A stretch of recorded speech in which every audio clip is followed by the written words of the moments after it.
حضرت سیدنا احمد بن نافع المسیسی رحمۃ اللہ تعالی علیہ فرماتے ہیں، ایک غریب شخص بہت عبادت گزار اور کثیر العیال تھا۔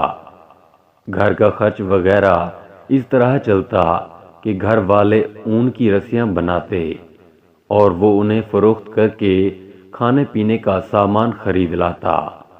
جتنا مل جاتا اسی کو کھا کر اللہ عز و جل کا شکر ادا کرتے۔ حسب معمول ایک مرتبہ وہ نیک شخص اون کی رسیاں بیچنے بازار گیا۔ جب رسیاں بک گئیں تو وہ گھر والوں کے لیے کھانے کا سامان خریدنے لگا۔ اتنے میں اس کا ایک دوست اس کے پاس آیا اور کہا، میں سخت حاجت مند ہوں، مجھے کچھ رقم دے دو۔ اس رحم دل عبادت گزار شخص نے وہ ساری رقم اس غریب حاجت مند سائل کو دے دی اور خود خالی ہاتھ گھر لوٹ آیا۔ جب گھر والوں نے پوچھا کھانا کہاں ہے تو اس نے جواب دیا، مجھ سے ایک حاجت مند نے سوال کیا، وہ ہم سے زیادہ حاجت مند تھا، لہٰذا میں نے ساری رقم اس کو دے دی۔ گھر والوں نے کہا، اب ہم کیا کھائیں گے؟ ہمارے پاس تو گھر میں کچھ بھی نہیں۔ اس نیک شخص نے گھر میں نظر دوڑائی تو اسے ایک ٹوٹا ہوا پیالہ اور گھڑا نظر آیا۔ اس نے وہ دونوں چیزیں لیں اور بازار کی طرف چل دیا، اس امید پر کہ شاید انہیں کوئی خرید لے اور میں کچھ کھانے کا سامان لے آؤں۔ چنانچہ وہ بازار پہنچا لیکن کسی نے بھی اس سے وہ ٹوٹا ہوا پیالہ اور گھڑا نہ خریدا۔ اتنے میں ایک شخص گزرا جس کے پاس ایک خراب پھولی ہوئی مچھلی تھی۔ مچھلی والے نے کہا، تو میرا خراب مال اپنے خراب مال کے بدلے خرید لے، یعنی یہ ٹوٹا ہوا پیالہ اور گھڑا مجھے دے دے اور مجھ سے یہ پھولی ہوئی خراب مچھلی لے لے۔ اس عابد شخص نے یہ سودا منظور کر لیا اور خراب مچھلی لے کر گھر پلٹ آیا اور گھر والوں کے حوالے کر دی۔ جب انہوں نے اس مچھلی کو دیکھا تو کہنے لگے، ہم اس بیکار مچھلی کا کیا کریں گے؟ اس عابد شخص نے کہا، تم اسے بھون لو، ہم اسے ہی کھا لیں گے۔ اللہ عز و جل کی ذات سے امید ہے کہ وہ مجھے رزق ضرور عطا فرمائے گا۔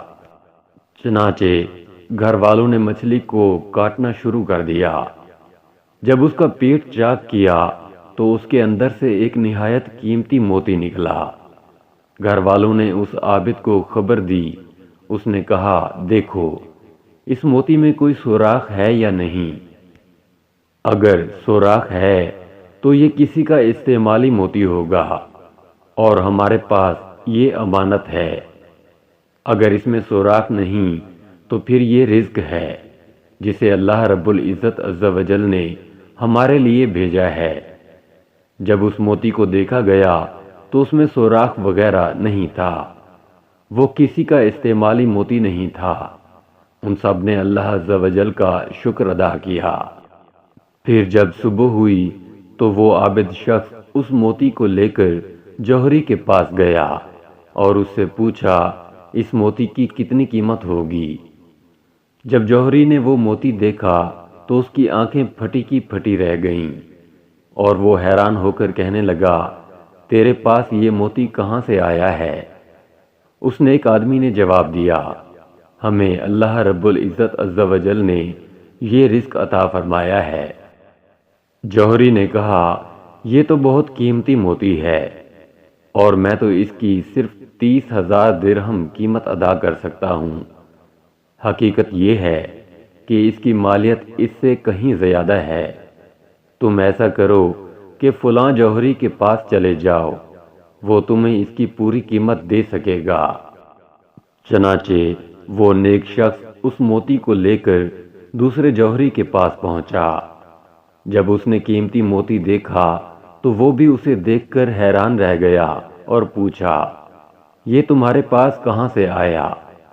اس عابد نے وہی جواب دیا کہ یہ ہمیں اللہ عز و جل کی طرف سے رزق عطا کیا گیا ہے۔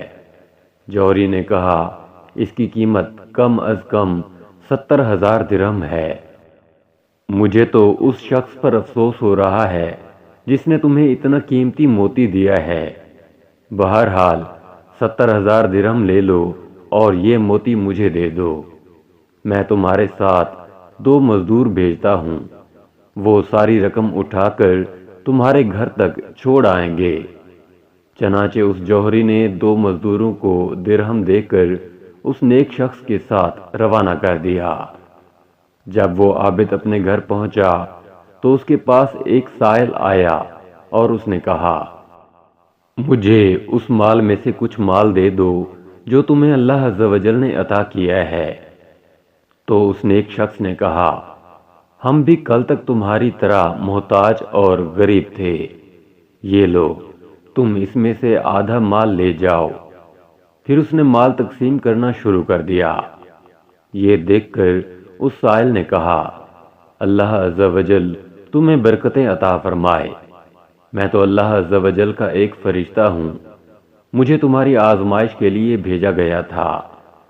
اللہ عز و جل کی ان پر رحمت ہو اور ان کے صدقے ہماری مغفرت ہو، آمین، بجاہ نبی الامین صلی اللہ تعالی علیہ وآلہ وسلم۔